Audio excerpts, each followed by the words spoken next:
మోక్ష పంచమి పిల్లల్లో ఎవరికి నాగలక్షణాలు ఉన్నాయి?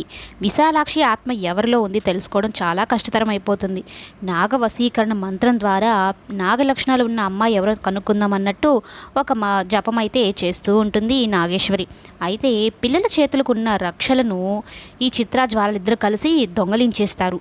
పంచమికి ఆ విషయం తెలిసిపోతుంది. పంచమి పిల్లల చేతుకున్న రక్షలు ఎవరు తీశారు, ఏంటి, ఎలా అయిపోయాయి, ఒకవేళ ఆ సాధువే ఏమైనా మా అదృశ్యం చేసి ఉంటాడా అన్నట్టు ఆలోచిస్తూ ఉంటుంది. మొత్తం ఒక్కసారిగా నీ పిల్లలు నీకు దూరం అయిపోతారని చెప్పిన వాళ్ళందరిని గుర్తు చేసుకుంటూ బాధపడుతూ ఇంట్లో కంగారుగా తిరుగుతూ ఉంటుంది.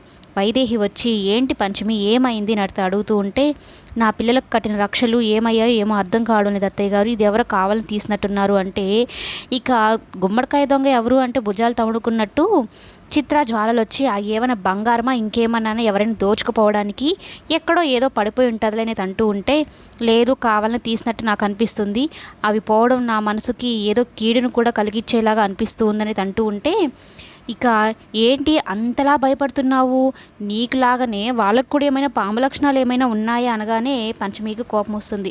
నన్నంటే పడ్డాను, ఇప్పుడు నా పిల్లల విషయంకి వస్తే మాత్రం ఊరుకోను. నేను మోక్షబాబు భార్య పంచమిని మాత్రమే అనుకుంటున్నారు, ఇప్పుడు వైశాలి పాల్గొని తల్లిని కూడా.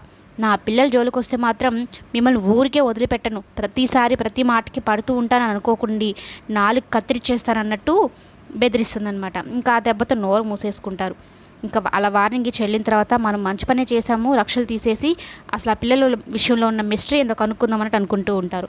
మరోవైపు కరాలి చేసిన మంచి పని ఏంటి అంటే, అందులో అమ్మాయి ఉంది కదా నీలి, తనకి చూపు తెప్పిస్తుంది. వాళ్ళు కరాలిని ఒక దేవతలాగా పూజించుకుంటూ ఉంటారు. మొత్తానికి కరాలి విషయంలో చేసిన మంచి పని ఏదైనా ఉందా అంటే ఇదొక్కటే. మోక్ష ఏమో అడవిలోకి వెళ్ళాడు నాగసాధువు కోసం.